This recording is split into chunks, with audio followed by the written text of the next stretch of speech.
I talked about the carbohydrates, glycemic index, meal timing, hypothalamus, gut microbiome, hormonal Yep. status, stress and cortisol levels, metabolic health, intercurrent illness. So if you're sick, exercise, genetic variation, age, BMI, pre, peri, and postmenopause status in females, sleep, timing, quality and duration, AM dopamine action and sympathetic tone, smoking, prescription meds, beta blockers, diuretics, corticosteroids, and statins, and caffeine. So many factors affecting your glucose.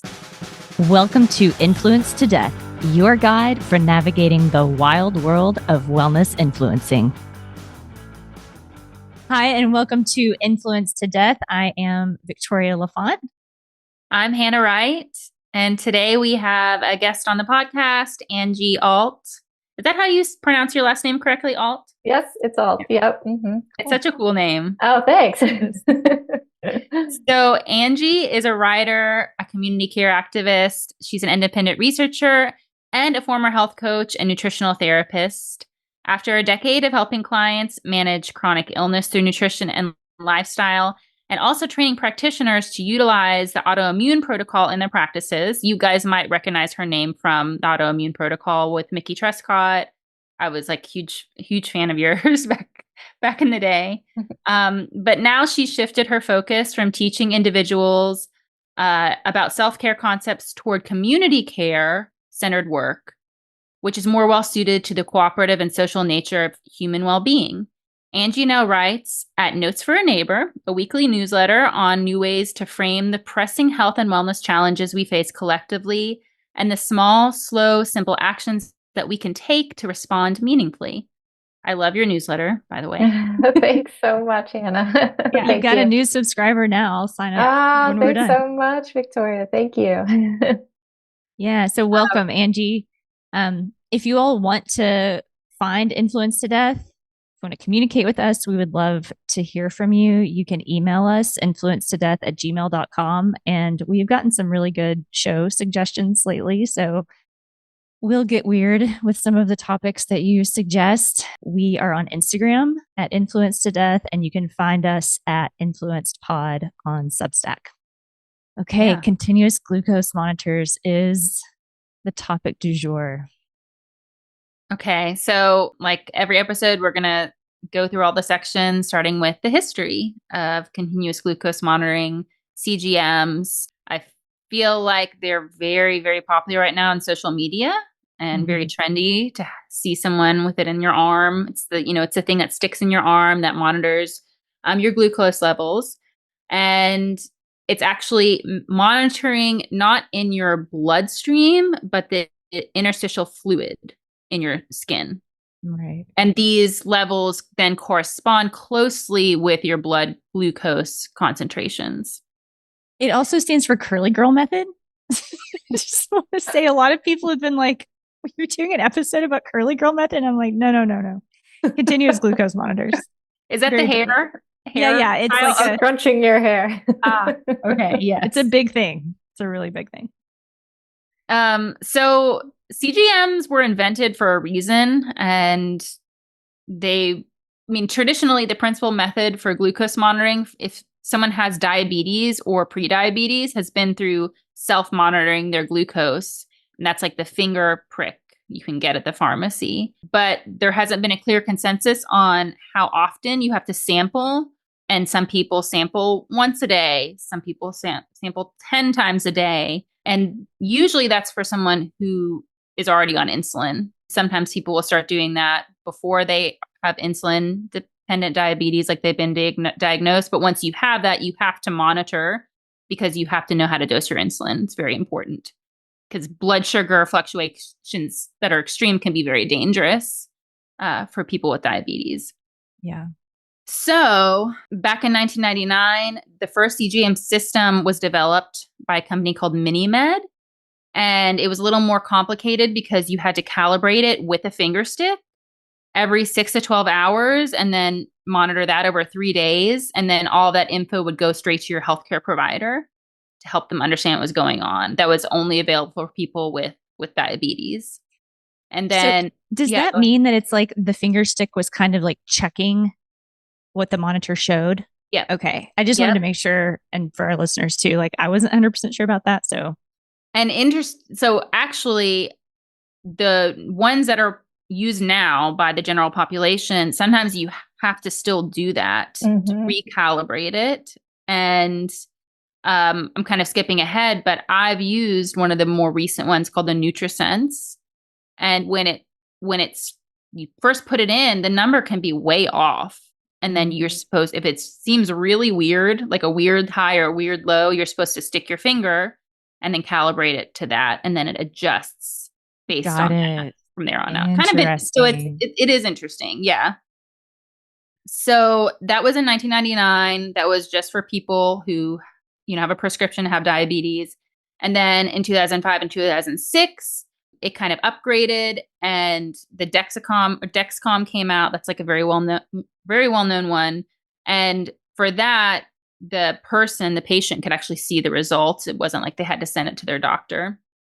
And They've then been sending me ads all week, by the way. because it's because I've been really Googling funny. and researching this. I'm like, I have like every site I look on, every social media is like, get your Dexcom. Okay. Good to know Google helped you out with that. They did. Thanks, Google. And then eventually in 2007, we have the more modern ones where Dexcom launched the first continuous glucose monitor that's pretty similar to what we have today, that will record your glucose for 7 days instead of just, 1 day at a time. And then by 2018, like 10 years later, Abbott launched the Freestyle Libre, which is also a very well-known model in the US. And that was like a quick, instant glucose monitoring system. So that would allow people to start seeing trends of what their glucose is doing based on their activity or what they're eating. And then in 2019, NutriSense came out. That was fairly recent. That's a pretty popular, trendy model. And that's available to anyone. You don't have to have a prescription. You just have to purchase it. It's pretty expensive. It's 2 weeks is $185, and a 3-month membership is $300 a month. Did you see the note I left on that? You were like, holy shit, that's a lot of money. Well, I mean, that's a chunk of change. It is. That's a car payment. Yeah. Yeah. Yeah. So, and now this year, the FDA just approved the first over-the-counter continuous glucose monitor by Dexcom. And so this is intended for anyone 18 and up who doesn't have need insulin. So they're not insulin dependent. I think ideally it's someone who maybe has diabetes or prediabetes or maybe metabolic syndrome, but really I think anybody can. A TikTok account. That's who it's for. Okay. So I have a question. What is the difference availability wise, do you think, of the NutriSense and the Dexcom? Like, can anybody? I don't know. Okay. I was trying to figure that out, and it was hard to find. I guess NutriSense has been around for 5 years. Yeah. And as far as I know, it was always available to the general public without a prescription. Although it may be at first you had to have a healthcare provider like sign off on it. It was FDA approved too. Like I was wondering that maybe it wasn't FDA approved. Maybe it wasn't. That's what I'm also confused about. That I'll have to try to figure it out, and we'll stick it in the show notes because, I don't know why now in 2024 it's like the first FDA approved. There's some differentiator Dexcom is playing on. Probably for marketing. Yeah, maybe so. Yeah. And I didn't even know, honestly, about the Dexcom one, even though it was older. I actually only knew about Freestyle Libre and the NutriSense one. Mm-hmm. I think know probably, now. Yeah, I think you ads. Right. I think the Dexcom one is like, that it just wasn't on my radar at all at that time, and that's probably why I didn't know. Mm-hmm. Yeah, I didn't know about any until the NutriSense came out, and then I realized that there had been previous ones, and obviously people with diabetes have been using them for years and years, and now everyone else is like, oh, I can use this too, which is what we're going to talk about Yeah.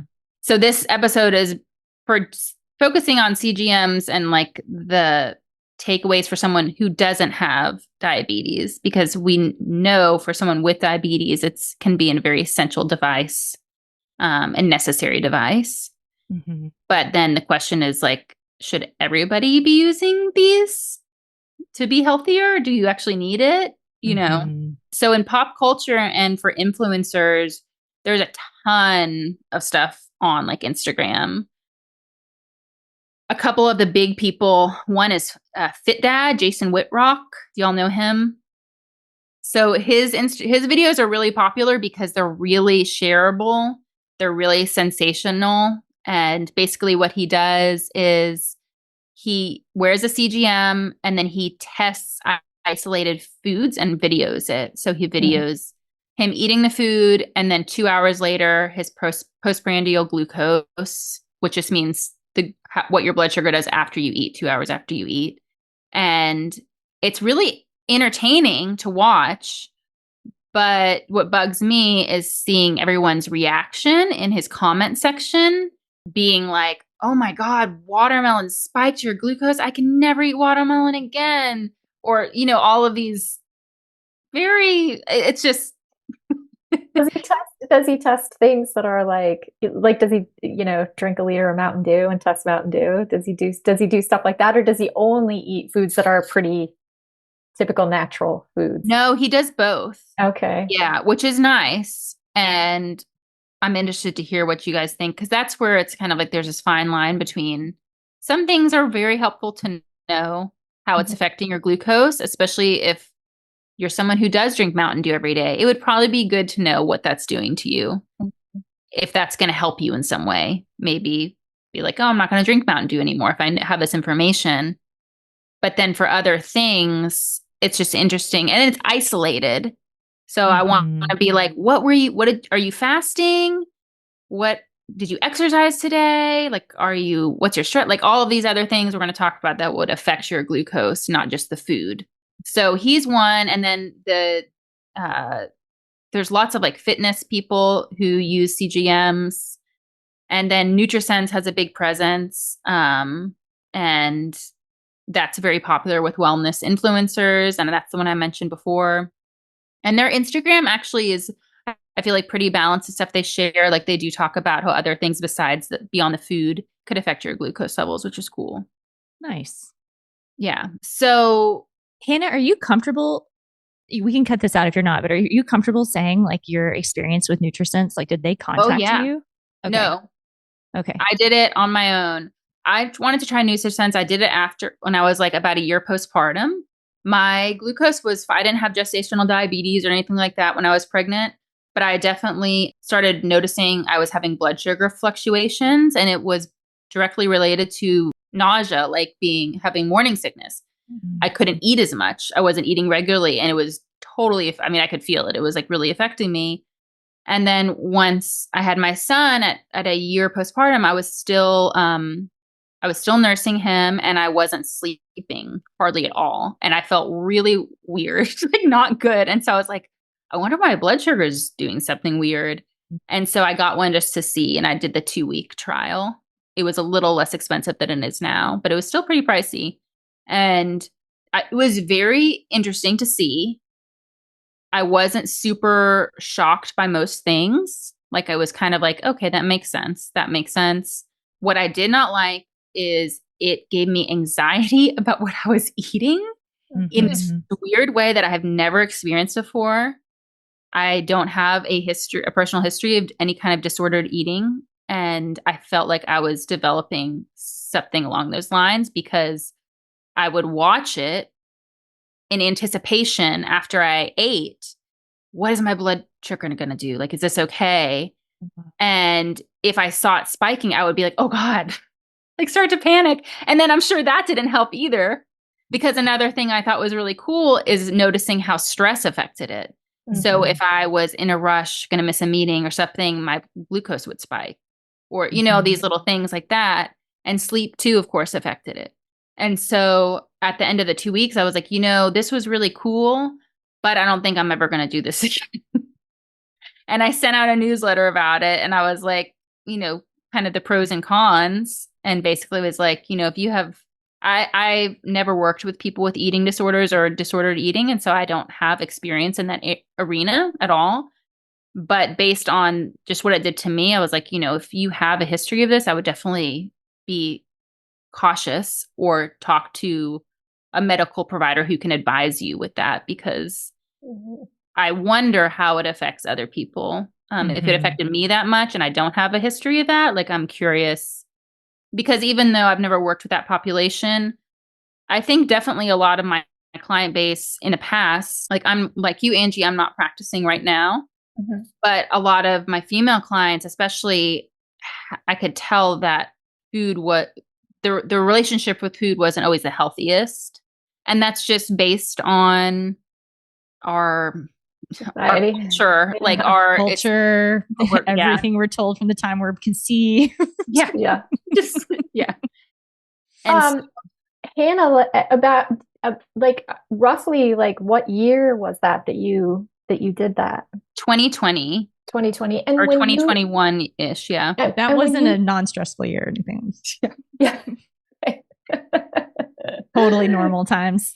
Totally normal, unprecedented times. I'm so curious about how your newsletter subscribers reacted when you shared that information, because, I wrote about it for Autoimmune Wellness back in 2022 after observing group members and individual clients having kind of some similar reactions as to what you're talking about. And when it published to our blog, the comments on the blog itself were pretty, a lot of folks actually kind of agreed with my take to have some caution, have some concern around it. A lot of folks said that it was also anxiety producing for them to use trackers of all kinds. I actually wrote an article that included CGMs and a lot of other kinds of health tech. But then some of the newsletter responses and definitely responses that I got when I shared it on Instagram, people were kind of angry that I was calling it into question. So I'm so curious how your readership reacted. Oh, for me, I mean, I barely had anybody on my newsletter list at that time. So I didn't really get a lot of responses. The most interaction I had was when I had it and I was sharing on Instagram on my stories, like the shot of what my glucose would do with different things, and people asking me to test stuff, like very specific things, which I'm guessing are things that they ate, to see how it reacted. And I was like, well, I'll test this because it's fun to do, but we're not the same. So it's not going to be the same, And I even had someone reach out who was also a health coach, and she was like, I'm really curious what sweet potatoes do to you because they spike my blood sugar greatly. And for me, they didn't.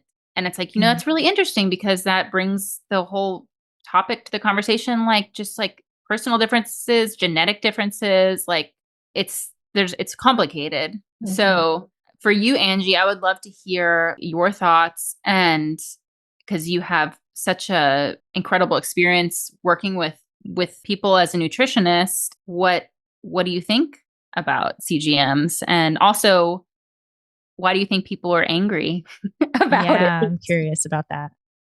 So that was in 2022, another one of those really just normal, not unprecedented years. So maybe people were just already on edge.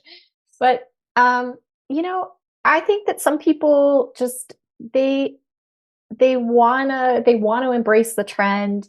They wanna follow the next, health fad. They wanna believe that whoever they were influenced by is providing them with solid information that they should definitely follow. And I think, maybe my introducing some questioning into that maybe, was a little triggering in that way. I think also maybe it, caused them to feel some defensiveness, like, oh, well, I like using it and it's working for me. And I can't believe that somebody would, say that it might not be the best thing and to, take some caution with it or something. The defensiveness that can happen in the like wide health and wellness space, I noticed that really early on back in like 2013, 2012, when we were first kind of working on getting the autoimmune protocol out there. People would react very defensively to my plate, like it was a statement on their plate. And I think that same kind of defensiveness comes up with other stuff, for instance, CGMs or other health tech or whatever. But I mean, I was really lucky because I ran a pretty high volume group program for a lot of years, and I've had quite a few individual clients. So I got a chance to kind of observe what it was like as this tech kind of came in and the way that all these different people responded to it. And it can definitely be positive. And, I mean, none of us are saying that it's not absolutely a godsend for the diabetic community. So I'm not, calling into question that at all. But what I would see among some of my group members and clients is that it would be really anxiety producing. And I don't know if there's any, correlation or anything, but it's not unusual to find women in general in our society struggling with, a tough relationship to food or disordered eating. And then in the autoimmune community, there seemed to be, that popped up even more often. And so you had folks that were maybe already a little bit on edge around food and trying to help with symptom management. And then this CGM comes on the scene and they're not taking into account the stress and the sleep and just who they are individually, their makeup and it's the amount of activity they're getting or not getting, and they're just correlating it just to a food. And I saw folks like actually kind of even further restricting their food, starting to get a lot of anxiety about when they would eat, the timing of eating. And I just felt like, oh, this is taking this in the opposite direction of healing. This is really burdening people. This information is not very empowering information at this point. It's actually like causing paralysis. Yeah. Yeah. It's like I had clients that were on a low FODMAPs AIP diet at times. And it's like, I can just imagine. I was out of clinical practice by the time I started to see CGMs around, but like if that was even more limited based on what they were getting from this device would have been very hard. Yeah, exactly. And I just thought, oh, different from the diabetic population who probably already has, those folks have maybe, depending if they have like type 1 and when they developed it, they might have a lifetime of understanding what to do and how to manage that information. You had folks who really didn't have a strong background with that information, and then they're applying it to, if they saw the sweet potato give them a spike or the watermelon. And, I was dealing with a group of people who were already, they were temporarily in this more restricted space trying to get, some information about foods that were helping versus harming. And that the harming foods category was growing and growing. And I was like, this is not helpful. This is not gonna take us in the direction we want to go for you. Yeah. Yeah. I mean, I think it's cool. I think we're kind of saying, like what our preset is, like what our bias is around this. And it's something, Angie, that we, in every episode so far, I'm curious to see if this continues. It's almost like in every topic, there's this thread of truth and like helpfulness, but then it's often surrounded by it being taken in directions that are really lucrative or inflammatory, or get you a lot of followers or like that. And so it's like the thread of truth kind of gets like sullied by all of this other stuff. And it seems like it's the same with this device. I mean, I first saw it on Instagram. I can't remember the influencer that I saw wearing it. It doesn't even matter. Like, I don't need to say her name, but it was like, I like checked it out, and read the comments, and then the algorithm sent me more videos. And it was like every video that I saw, it was like very analogous to like thinness and like this certain look, And so I'm like scrolling through and seeing this, and I was like, oh my God, like absolutely, there's got to be a usefulness for this device. And I wonder how many people are using it because they like want this look versus health. Like it kind of like got replaced. Um, and so I had a bias pretty quickly around like, this is just another like bullshit Instagram, TikTok trend. And I will say, I even entered into this conversation still feeling that way. Like I've researched it now for a few years, but like heavily the past couple of weeks getting ready for this episode. But as I'm researching for this episode more, I feel like my bias sort of shifted a little bit. Actually, I put some of notes in here from, went on Reddit because it's the front page of the internet. Like, okay, what are people saying on Reddit? And it was interesting to see people who probably don't have the bias that I have around the wellness space talk about many people. This is a pretty good like average of the comments that I saw, basically saying like, hey, these devices have helped non-diabetic family members or like people deserve information about their body, and then also maybe if they're more popular, then the cost will go down for people with pathology. And I was like, okay, well, those are good points that I didn't think of. And I could feel my bias like, okay, maybe it's shifting a little where that like thread of truth is a little bigger if I'm not viewing it through the eyes of somebody who's at this point a little bit jaded, maybe more than a little, about, like functional health and wellness and like that. So yeah, I came into it with an opinion that's a little bit different than what I have now. And I still see it as just this completely like I don't know how to say it, like appropriated usefulness when it's in this pop culture context. As with many things, the subtlety is lost. It's lost. Yeah. One thing when I wrote that article back in 2022 and did some research, one of the things which I actually had known about this a little bit earlier on, because there was concern early with the autoimmune protocol that it might lead some people down a disordered path with food. And we tried really hard to be forward with that and talk that through, try to share with the community that if they had, any inklings of that, or if they had struggled in the past, they might want to work with a provider, a medical provider, about whether or not AIP was right for them. But one of the things that I came across was that it's pretty well known that people with type 1 diabetes are at risk for developing eating disorders, and up to a quarter of young women who are diagnosed with type 1 will go on to develop an eating disorder. And that's not to throw shade or say that somehow they weren't, strong enough in their process or something and fell into this. It's just, it makes sense, right? It's life or death for them, this monitoring. And so of course it could kind of lead down that path. And I thought, how much more at risk is a population of folks who aren't managing it necessarily from a medical perspective? How much easier could it be to fall into that? And I think that probably gave me some of that bias pretty early on. I think another thing is, I wanted my clients and group members to hopefully learn the signals of their body. Yes.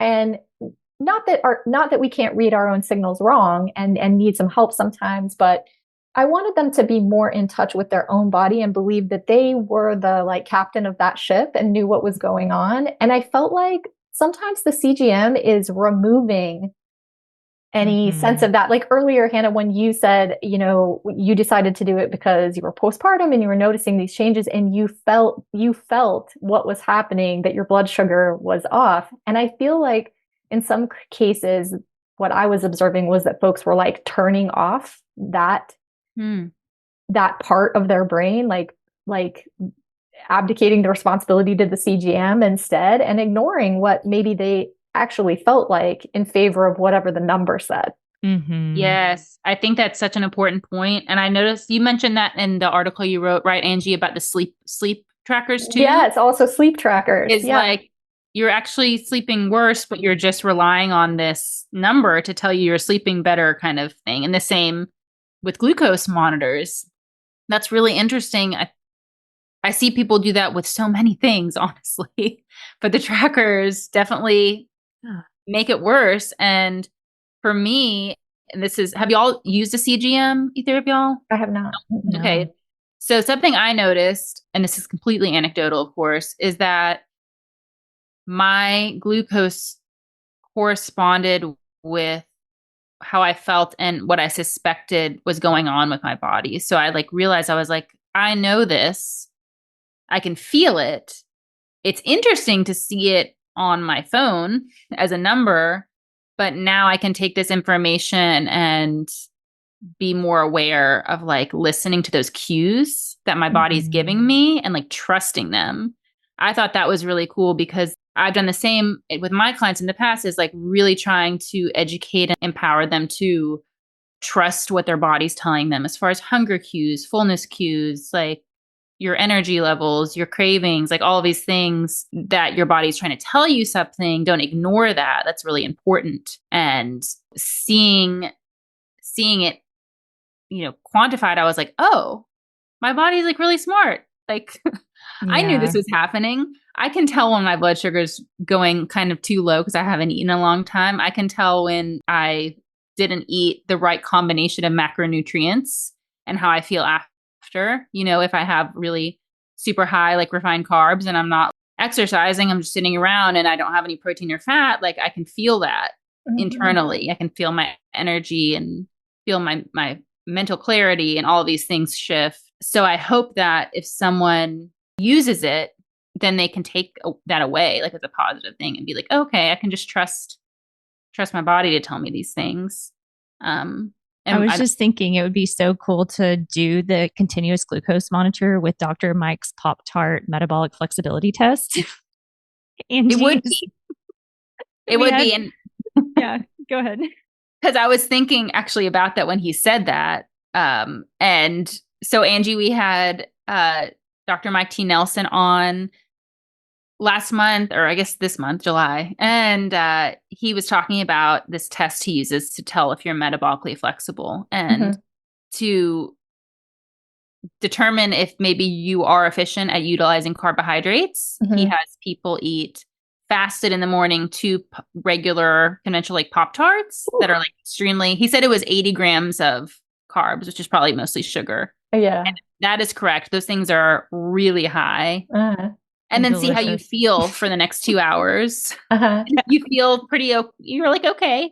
I mean, you might not, you might be nauseous, but it depends on what you're used to eating. Then you're probably, if you're okay at using carbohydrates, And then on the other hand, if you can fast, if you can wake up in the morning and not eat for a while, you're probably fine at using fat and you're metabolically flexible. And it's as simple as that. But I was wondering what your glucose would be. And if someone did that test and they had a glucose monitor on, seeing that spike might give them so much stress or anxiety. Yeah. It might screw up the results. I don't know, but. Yeah. I mean, it sounds like the information that you got was confirmation of what you already were understanding about your body. And then that's empowering. And you were like, okay, I know now for sure that what I thought was happening is what's happening. I can go on. To me, that's probably the most ideal use of a CGM for sure. And maybe all health trackers for the community of people that does not need them for a medical reason. Versus just kind of, wearing your trendy yoga outfit and making sure that everybody sees it. Yeah. And the feeling of there is this thing outside of us that's telling us about our body. It's such a mirror for this entire phenomenon that's happening with influencers, right? It's just this little influencer that's connected to you.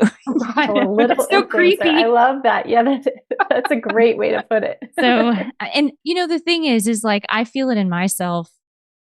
For years, I've felt it so much. I have, I don't know, some of it still where it's I wanted somebody to tell me what the hell was going on because I couldn't figure it out. So I was looking outside and looking and trying this diet and that diet and this, whatever. It's I look back and I'm like, I don't know, I would be like a permaculture teacher now if I hadn't had health problems. I just kept pursuing this world because I was like trying to figure out what was happening. So I just want to say that it's like, it's not bad to try and get these answers. And many times there's this vacuum that's created because we don't know where to get answers from. So, like, kudos to you if you're out there and you're trying to figure it out. The point that we're trying to make isn't that you're bad or that you're doing something wrong, but rather, like, maybe there's a way to use this so that it is optimal for you versus you get sucked into more of feeling like there's like this controlled boundary, like hallway that you're walking down, and it's like the only path, which is rarely the case in wellness, but is a very easy line to sell. Yeah. And people get sucked in. Yeah, I'm really glad that you brought that up because I think that, and maybe this is part of why I received some anger when I shared this online. I think that a lot of folks feel that vulnerability. They're in that space. I mean, it sounds like you definitely, Victoria, maybe you, Hannah, I don't know. Like we came from that space of dealing with our own health challenges and really finding a lot of dead ends and like having a lot of desperation and taking it up upon ourselves to try to find the answers. And there's so much vulnerability in that space. And I feel it's not wrong to want that information, but it's also easy to be preyed on. Yes. Yes. That's the problem is vulnerability begets marketers. Yeah. Yeah. Yeah. That is the truth. Should we check out what the research has to say? Yeah, because I think that's a good segue into that. Angie, how are you doing on time? Do you need to hop off? I probably should hop off, and this might be like a great breaking point for you guys. So sorry I shared early in your That's perfect. But, yeah, that was really great. Yeah, yeah. Thanks so much for having me on, you guys. Thank you. Cool. I don't get sick about talking about this. So. Well, come back on. Yeah. We have like 50 different topics right now and growing. So I have so much to say about it in this. Awesome. Good. It needs to be said. Awesome. Have a great rest of the day, you guys. Bye. Bye. Okay. Yeah. The evidence is so important for this. Yeah, it's interesting to look at. I mean, hopefully it gives people some perspective so that they can have that more healthy relationship with these devices. And like I said, I feel like my perspective shifted while I was researching. Like I could see my bias pretty clearly, but my opinion changed. So the first study is a review on continuous glucose monitor use in healthy populations. It's a narrative review, meaning that there were no like boundaries set up around how the studies were included to basically write what is a scientific book report.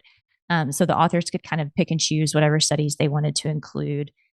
This is just like a little nerd moment, but like that's a narrative review versus a systematic review. There's some like pretty clear boundaries. Like you have to include every study that you find on a certain topic, no matter if it agrees with what you want to say or not. So there is a higher potential for bias in a narrative review, but they can still be really helpful to teach yourself about a topic. So in this review, the quote that I pulled out is that CGMs have a high potential for health benefits and self-optimization. More scientific studies are needed, which is great. Yes. The interaction with other wearable devices and combined data collection and analysis in one single device would contribute to developing more precise recommendations for users. So a pretty balanced quote, but like with the bottom line saying like, this is a beneficial device, as is my want. I could dug a little bit into like, who are these people? Not that it nulls the study at all, but one of the authors is on the Abbott advisory board. As you heard earlier when we discussed history, I think we said Abbott is the company that makes the Freestyle Libre continuous glucose monitor. So he is on the advisory board for this company that makes CGMs. So I kept looking for primary studies to see if I could find anything else that was maybe a little bit more reliable. So I found this second study, and it looked at basically the correlation between use of a CGM, the results from day to day. So like how reproducible were these results? So here's what we found in this study. The inter-day reproducibility of the CGM results was greater for subjects with diabetes, and it shows the statistical correlation. So we'll put this in the show notes. You can see. So it was greater for subjects with diabetes. The value for pre-diabetic subjects was intermediate. So kind of like not as good day to day, the reproducibility. But for normoglycemic subjects, so people without diabetes, the reproducibility was poor, and it was actually the worst among people who were a little bit younger. So, kind of the bottom line is the reproducibility day to day. So, let's say from a 7-day period, from Monday to Monday, the day to day readings were not very consistent. And the poorest were among people who did not have any pathology having to do with metabolism. So people who were not diabetic. That's a good thing to know, right? Yeah, because if you're a healthy person wearing a CGM, what that's telling me is like your numbers might be all over the place. And there's not, that might be okay. Like right. It seems like that's bad because usually the messaging around it is like you want this steady line or the steady curve, very little variability. But what they see when they monitor healthy people, they're like, oh, they have a ton of variability. And they don't have diabetes or anything suggesting prediabetes, which is interesting. Yeah, it's basic. Yeah, it's exactly. It's telling us that like these sensors might not be as reliable to tell you day to day what your glucose is as you think. I think it's important to say in this study, it was done in 2023, so it's very recent, which is great. So they're using like current continuous glucose monitors. This isn't, like the 1999 version that we're calibrating with finger sticks. They use the Enlight sensor from Medtronic. So maybe it's just that sensor, right? We can't know for sure. It would be really interesting to see a study like this comparing like Enlight to Libra or Enlight to Dexcom, like these different models.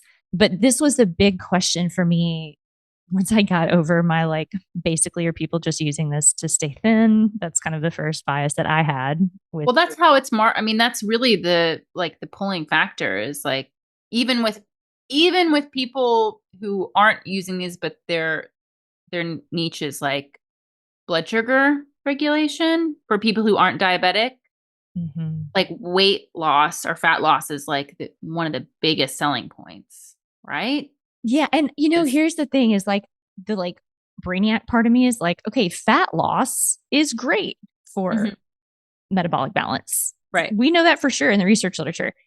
If that's, it's like it gets all mixed up because yes, that is good. And it's not even bad to have weight loss as your goal. But like there's something about like how Angie said, like seeing the woman in her like trendy yoga outfit and she's got her like, CGM monitor. It's I don't know, there's something about that where I'm like, there's more to it than this. Right. It's not bad to want that. And man, I don't know, spending $300 a month to like create this and you're like sold this picture and this story. It's the thread of truth kind of gets all mixed up for me. Right.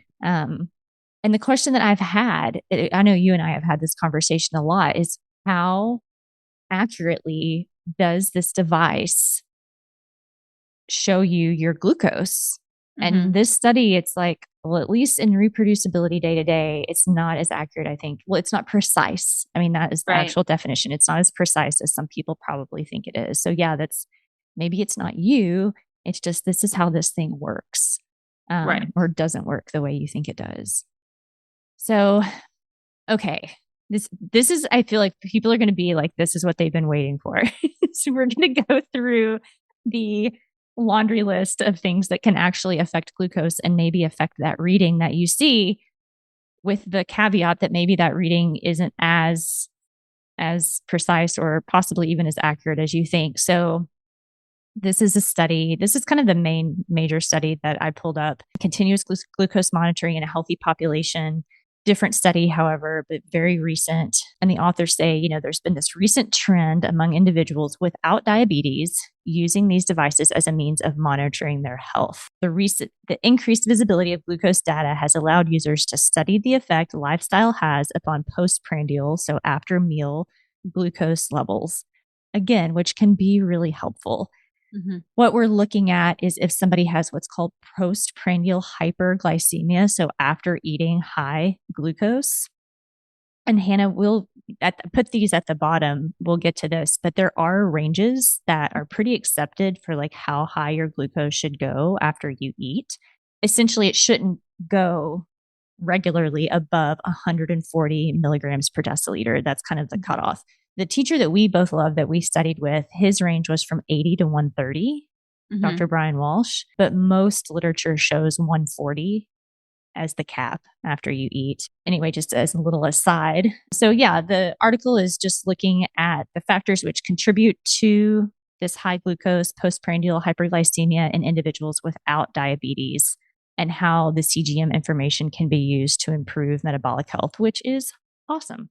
Great. That's the deal. Again, we kind of talked about like best case scenario for somebody to use this. Mm-hmm. So I'm going to take a deep breath. Like this little clip might make list. our pre-intro clip. I think I might make it with this one. I'm going to try and get it all in breath. So these are all things that can cause your glucose to spike. Or just to change. Some of them actually, like some of the micronutrients you found, I read that study. Lower it. Yeah, it can lower it. Again, but the variability freaks people out too. But anyway, so let's see if, like today I was telling Andrew, like, I don't even know if I can get through it in one breath. And I was an opera singer. I have a great breath capacity. Okay, so carbohydrate content, the complexity of the carbohydrates in a meal, and then the protein consumption of meals can all affect blood sugar. Glycemic index or load of the carbohydrate foods, meal timing, your hypothalamus, and specifically the cells that dictate circadian timing. In metabolically healthy individuals, which is who we're talking about, this is very interesting. The glucose curve tends to be biphasic. So sorry, this is a little bit of an aside that I thought was just so cool. I had to stick it in here. That means that your glucose will rise a little bit after you eat, and then it will go back down. But in most really healthy people, it goes back up again 90 to 120 minutes after the meal. So they see there's 2 little peaks versus 1. And that is metabolically preferable over just one curve. That is mind-blowing because I've never heard of that before. Holy moly. Let's dig in deeper, but it was in this, the study looked pretty legit. That's really cool. And when I wore the glucose monitor, I remember seeing that on my chart. And I was like, I thought something was wrong with me. No, I think you're legit. These people. That's so interesting. Yeah, these people are also, this is the thing, they're associated with Abbott. But one of the people is a geneticist at Washington University School of Medicine in St. Louis. It's like a very prestigious school. Mm-hmm. It's like any study without some possible form of bias. I don't know, but that was in this study. We can dig deeper and see, but anyway, that's an aside. So, okay. I talked about the carbohydrates, glycemic index, meal timing, hypothalamus, gut microbiome. I knew that you would love that one. Hormonal status, stress and cortisol levels, metabolic health, just generally was one that was listed. Intercurrent illness. So if you're sick, obviously there's some form of inflammatory response, exercise, genetic variation, age, BMI, pre, peri, and postmenopause status in females, sleep, timing, quality and duration, AM dopamine action and sympathetic tone, smoking, prescription meds. They specifically list beta blockers, which are like, 10 billion people are on beta blockers. Diuretics, corticosteroids, and statins. Again, like one of the top 100 most prescribed drugs. Yep. And caffeine. And then other publications show vitamin C specifically and various micronutrients. So many factors affecting your glucose. So when I'm probably not the watermelon. Yeah. The dude on Instagram who's like, this food did this. What about all these other factors? Yeah. Oh, this is so interesting. And I want everyone to know this. Yeah. I know. Okay. So, but again, So many thoughts. some of the authors were associated with Abbott. We have to say that. And then, again, at the end, they say like adults could potentially benefit. And I think that they could potentially benefit. Again, it just comes back to, is this going to be a tool that you use that makes you feel better mentally, emotionally, and physically? Or are you just going to like feel like it's a tool that gives you like a tighter grasp on something that like we only have so much control over anyway? Right. And I think people forget, and they, even as a clinician, I overlooked this all the time. Like you're saying, the anxiety and the stress that this might bring. Unfortunately, your thoughts are not disconnected from your biochemistry. They directly affect it. So, stress around this could be a contributing factor to the crazy glucose readings that you're seeing through a CGM. Right. And then if that's influencing you to associate whatever food you ate when your glucose is maybe going up, and then you're like, oh, I can't eat that anymore. That is not good. Pay attention to that. That's not ideal. Yeah, like how did you sleep? Are you, right. Having a stressful work meeting in the morning? Were you in traffic? I'm sure pollutants should be on this list, like different toxicants. Yeah. And anyway, so also your immune system. Can we talk about how, oh my gosh, the actual prick into your skin causes an immune response that might make the reading inaccurate? This is a crazy quote. I should just read this paragraph. It's not too long. Yeah. Okay. So again, this was in this study in Science Direct. We're going to post all of these links. I had never even thought about this, but when I was researching, I was like, oh my God.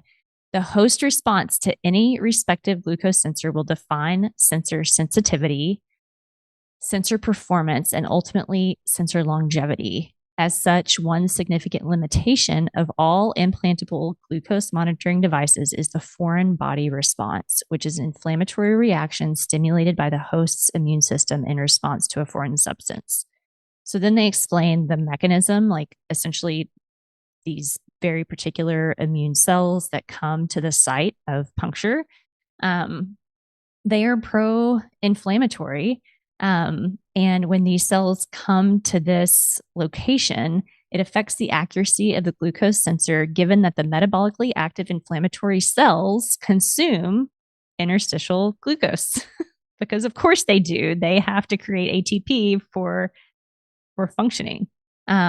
This results in glucose gradient in which the glucose concentration adjacent to the sensor is vastly different from the true serum glucose concentration.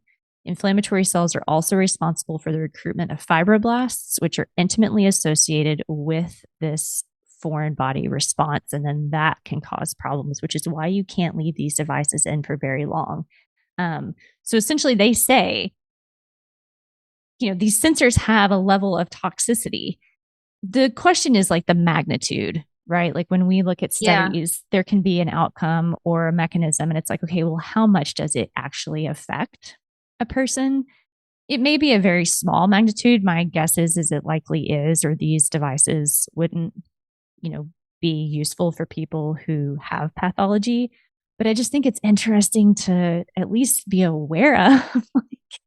You're poking this thing into your skin, and then you're just leaving it there with an open wound for your body's going to do something about that. It sure is. That's super interesting. Like when I had mine, my reading was really high.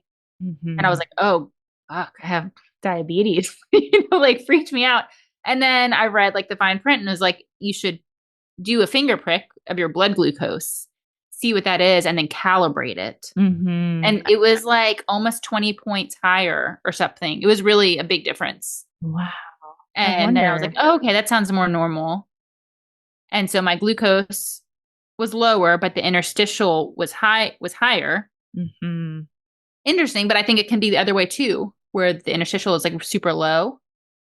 And the blood glucose is higher. I mean, I wonder what the connection is to this inflammatory response. I don't know the answer to that. Anyway, it's very interesting to see like the precision, like how reproducible it is day to day, all of the factors that can affect it.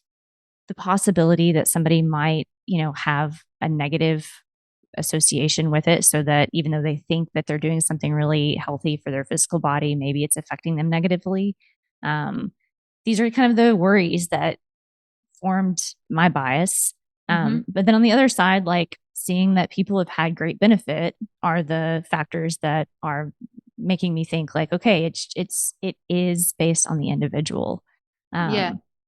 You posted this really great, it's basically a statistic in here that it is important to remember that there are lots and lots of people with prediabetes that are undiagnosed, up to 40% of the general population. Yeah, that's kind of a average guess. This was from the U.S. Department of Health and Human Services, and that's from their most recent data from 2017 to 2020. This is like people who don't know they have prediabetes. So either they're not going to the doctor, which is pretty common to not go to the doctor. My husband didn't go to the doctor until like last year. Yeah. For his whole adult life for a checkup. Yeah. I was like, you got to go. Like, we have a child. Please go get a checkup. Anyways. I have one too. I am like, this is going to happen on this day. You just need to show up.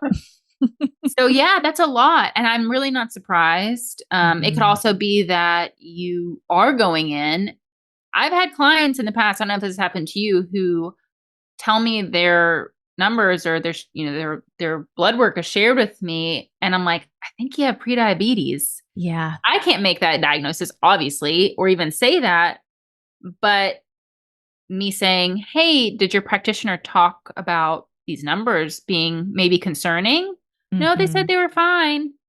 I'm like, okay. Yeah. They don't look fine, but I'm not a doctor, so I can't say anything. So it could be that too. And for me, the fact that number is so high, what was the number we learned in like epidemiology or something where it's like, it could be up to 10 to 20 years where you have prediabetes and then all of a sudden you are going to be insulin dependent, like full blown insulin dependent diabetes, and it can go undetected for a long time. Yeah. And so that's why I was curious about if there's actually a stat showing us how many people just don't know that they're in that like warning, like danger zone, and how useful a CGM could be for that population. And it could be life-changing. It could prevent them potentially from becoming insulin dependent. That's huge. That's a really big deal. It could heal them. And that is awesome that you have that tool. And maybe it is even like, I think in that study you quoted, like the researchers saying, hey, this could be useful for the general population. Just wearing it for 2 to 4 weeks might be all you need to see how your body's responding, and then they didn't say this, but I'm saying this, then start listening to your body's cues. Right. And for the rest of your life, pay attention to that. It's like it helps you calibrate to your body, possibly. Exactly. Because some people, like you said, don't. Whereas I was able to be like, oh, wait, I knew what was going on. Like I could feel these cues. I think some people are very detached from what their body's telling them, I guess, essentially. And so it's hard for them to listen to it. Or they've had such a long history of doing different diets or all these different things that they've become very out of touch with what they should be feeling because they've been listening to someone else tell them, do this, this is what you're supposed to do at this time. This is when you're supposed to feel. And, you forget how to trust like your innate knowledge. Yeah. And so if it can help people get back to that, whatever we have as a child, children can do it. And we lose it because we have all these external influences driving us. And it would be cool if it could be used for that. I think also like if you think about people's eating habits in general, like someone who is eating pretty poorly, like this could be so insightful. Like I'm thinking of like the person who does drink Mountain Dew every day and doesn't eat very nutrient rich foods and eats really high glycemic carbohydrates, and they feel fine because that's like their baseline and they always feel that way. They're like, yeah, I'm fine.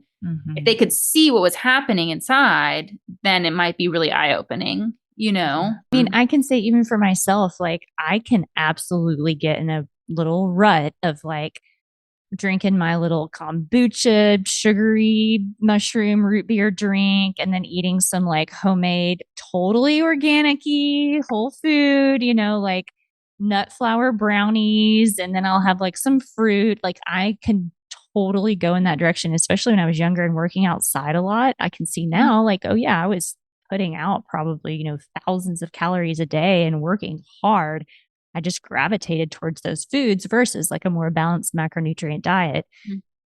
It's, I seriously, I'm like, are we going to come up on a topic where it's like there's just no seed of usefulness? I think maybe I'll be curious to see if that happens. I'm very, very curious. I think the answer is probably no, but it's like, yeah, there is so much good stuff here. It's just like, if people could only be influenced in the direction of understanding the way that they could use it so it really is helpful and useful to them versus using an affiliate code with like very little, you know, information, then I am really pro.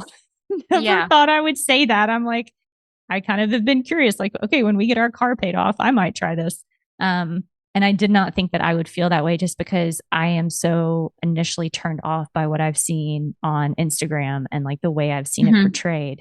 But to keep all these factors in mind, yeah, I think this could be really useful. I just wanted to touch on this again. And again, we'll put this in the show notes so that people have it. This is in many, many studies that I looked at, kind of the top number for glucose that was reported to be within like the non-pre-diabetic range is 140 milligrams per deciliter. And that should actually be the peak at about 1 hour after the start of a meal for people who don't have metabolic issues. And then we should return to normal glucose levels 2 to 3 hours after eating. We were taught a range that was a little lower than that, 80 to 130, but most of the papers show 140 as the top. People who are diabetic, actually, though, they have a different response, but because their peak insulin is delayed, 2 hours after the start of their meal is when the peak glucose happens. So it's kind of this interesting difference. The way that somebody might read their results if they're diabetic versus non-diabetic are different. And then other conditions like gestational diabetes or pregnancy that is complicated by diabetes, so somebody who's diabetic and pregnant, they are going to have some different guidelines that they need to follow. So again, just kind of more individual differences in how these devices should be used for, you know, for used optimally, I guess is the easiest way to say it. Yeah. So I think my takeaway is pretty clear. I can also see how people might listen to this and be like, God, you know, if there's all of these caveats to everything, like, I'm just going to give up on all of it. And it's like, I think at the end of the day, maybe it's just remembering that there is some complication. You live in a breathing, walking chemistry set. You know, it's like when you stop to actually think about it, the body, it's a fucking trip, you know, like we're like living in these crazy, just continually reactive bags of skin and bones and all these chemicals. It's like, yeah, it's going to be complicated. It's not as easy as like you just hit the link and, you know, download the app on your phone and then you're going to know if you can eat watermelon or not.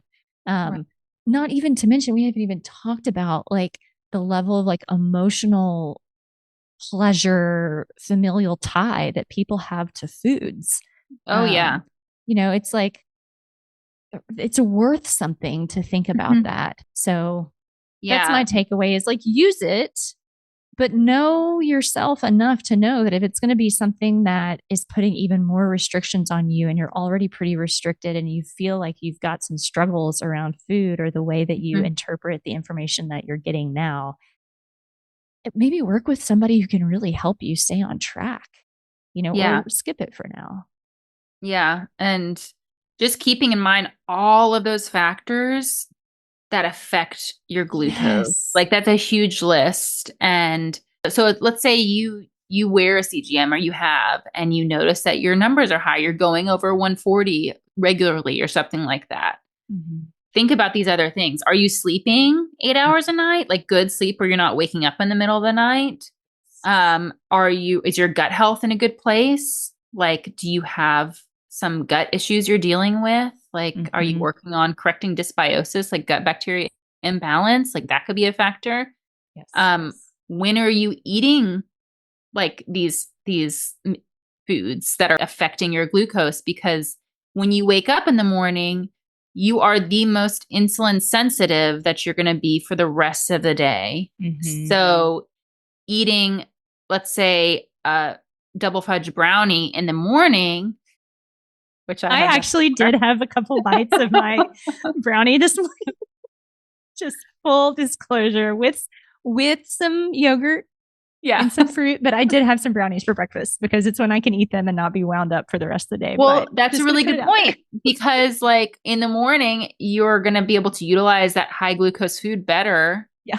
And it's less likely to spike your glucose than if you eat it at night time or later in the day. We're just more insulin sensitive in the morning. Yeah. And insulin sensitivity is a good thing. You want to be insulin sensitive. Correct. The opposite is insulin resistance, where your body isn't able to utilize glucose or get glucose into your cell as well. And insulin isn't as effective in making that happen. And all of the other, I mean, that's such a whole conversation that would be so cool. There's like these like incredible physiological properties of insulin that we should just do a whole episode on insulin. Yeah. It's not a scary thing. It's a really cool hormone. It's very important.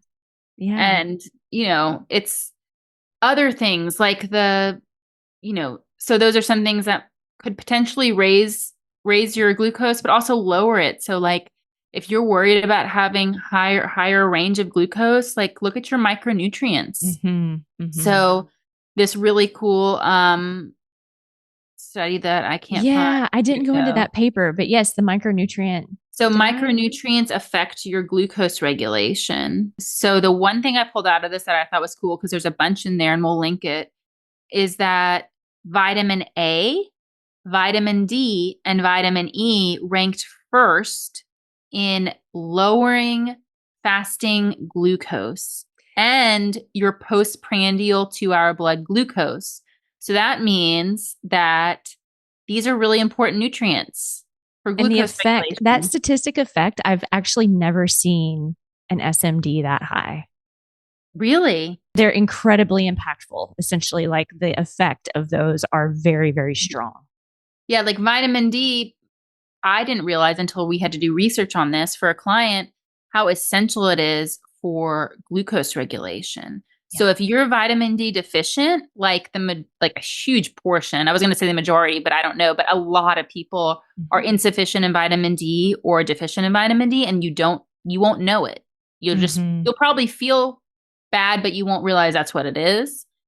It's absolutely essential for keeping you insulin sensitive and preventing prediabetes and diabetes. And so it was cool to see that. But along with that, vitamin A and vitamin E, all of those nutrients, I don't know how you feel about this, but I feel like those are pretty vital nutrients that most people don't get enough of in their diet. And you wouldn't realize it until you start paying attention and looking at foods that are high in those specific nutrients. And you're like, oh, wait, I don't eat anything with that. Vitamin E is extremely hard to get in your diet. Vitamin A also is, like you have liver, eggs, cod liver oil, fish roe. Those are like the highest sources. Vitamin E is in like almonds, avocado, is it in like sunflower seeds? I think sunflower seeds. Yeah, conch, like the thing that is in the ocean, that really cool animal in the conch shell. Olive oil, good olive oil.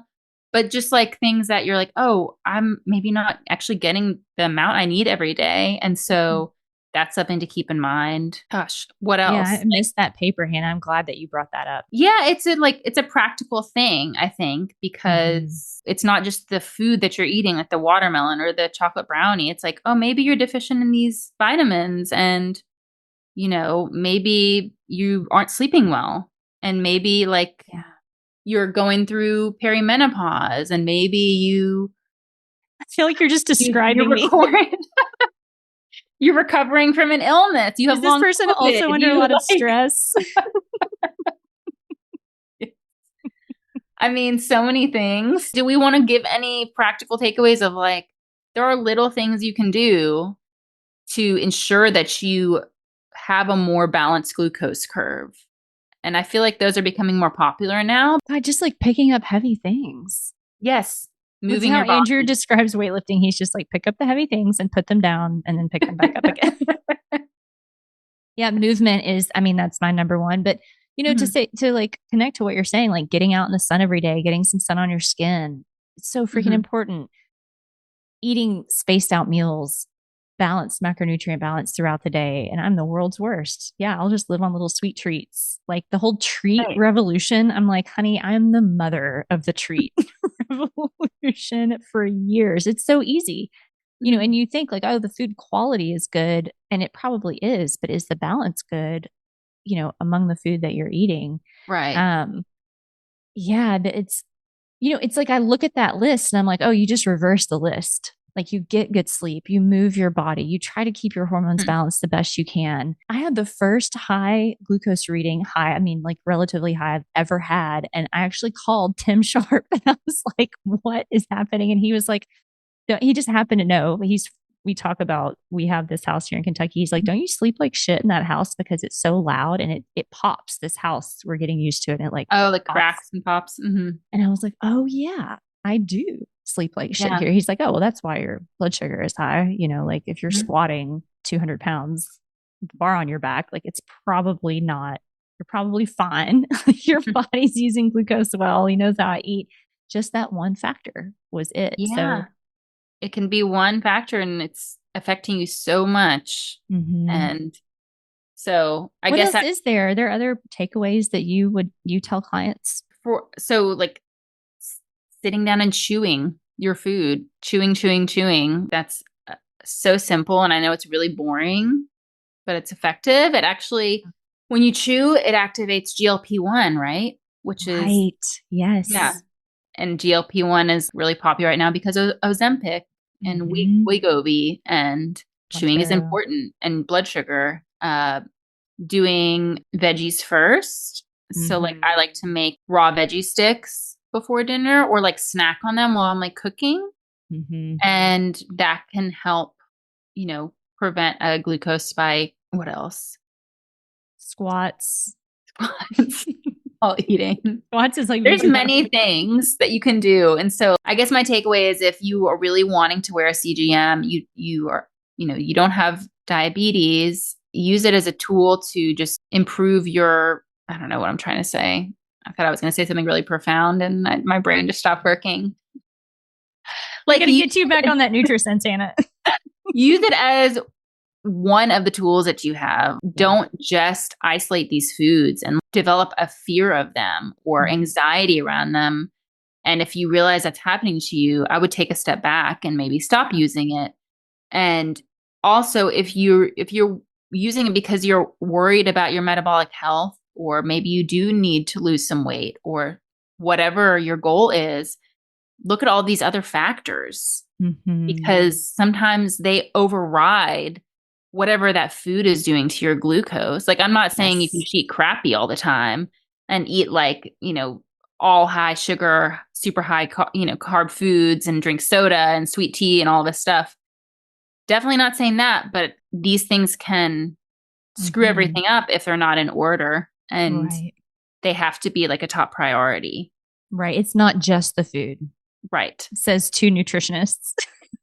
Yes. But it's true. Yeah. It's absolutely true. Yeah. I think that that's a huge message that is important to get across, is the shareability and the appeal of those videos is very high. The accuracy and the precision is not as high based on, it's this enormous list that can also affect what the reading of that device will be. Right. So, right. Okay, CGMs. We have been gearing up for this episode for so long. I'm like, is that it? Have we said everything we've said? I know. I feel like that was short, but like I think that's it. I mean, I would love to hear what people think about this topic. Yeah, are there No. experiences with the CGM? Like, has it been helpful for you? Did you Mhm. notice that you got more strict or more anxious? Yeah. Yeah, let us know. And oh, what was I going to say? I just lost it again. I really did have brownies for breakfast. That sounds pretty good. It was delicious. Yeah. I can't eat chocolate later in the day or I'm so wound up I can't go to sleep. So That's interesting. I'm You're really not a coffee sensitive. drinker, right? Oh my God. Yeah. We The talked last about time I had a cup of coffee, I had a freaking echocardiogram because my heart went nuts. that is so interesting. Another great example of how everybody's so different because You can drink coffee like right before bed, right? yeah, and I'm fine. God, I guess Andrew I is just like that. detox it immediately or something. Oh God, I wish. I love it. I love the taste, but Yeah. no, can't do it. Is there anything else we need to share? I don't think so. This has been cool. And I'm really glad that Angie was here. I love having her perspective. You know, she's had a big sample size of people run through her Yes. office. So it's cool to hear what her experience was. So thank you, Angie. Yeah, thank you. I was such a big fangirl back in the day. Like, because she Yeah. was a big deal, to me. I was like, wow, this. And they to- were a balanced perspective, I have to say. I'd like to ask her if Yes. she'd like to come on and talk about AIP again, you know, Mhm. just to give her perspective. But I always really respected how her and Mickey worked that protocol. So. Yeah, same. So that would be great to hear that insight. Sweet, Cool. Hannah. Well, CGMs. Yeah. Woohoo. Check. Yeah, let us know what you think. And if you've used CGMs, what your experience was. I'm very curious. Yep, same. Let us know. Okay, well, I will see you next week. We have another special guest. That will be a very interesting episode. I'm not even going to go into try and describe it. You have the title. So we'll get into it next week with Jameson. I'm excited about that. Okay. See you Bye, then. girl. Have a good one. Bye.